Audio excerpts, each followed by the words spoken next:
a throne up there holding a mighty gun in his hand. I had no lawyer.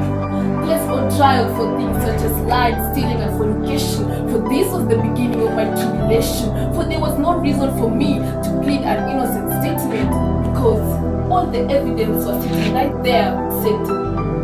Demons smiled as tears rolled down the judge's eyes, for they clearly knew now was the hour of my demise. But wait, in came a light shining so bright that the demon smiling suddenly jumped into fright, and the man that walked in that night was none other than Jesus Christ.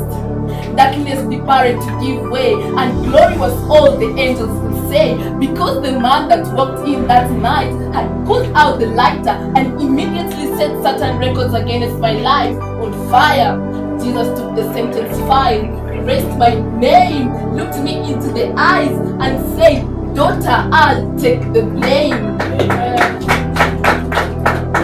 And curse was placed on this man, and he was thrown to the ground. The entire courtroom gasped at this horrendous sound and the sudden cease of the beat of his heart.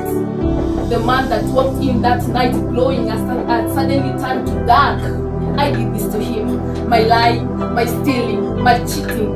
Jesus spent 3 days in hell where I was to go for eternity. I left the courtroom that day, for there was nothing for me I could say. I was found innocent, for Christ had paid it all for my sins. This type of love that Jesus has for me is more than you can give to your girlfriend, your boyfriend, your wife, your wife. This man died for me. I owe him my life. And even though my life is not at all worth it, how could you ever trade perfect for perfect? See, I gave my life to Christ and suddenly picked up the mob. The lying, the stealing, the cursing, all that had to stop. Because my life has been brought back to Christ. I'm not perfect, and the will of sin hasn't diminished completely from my life.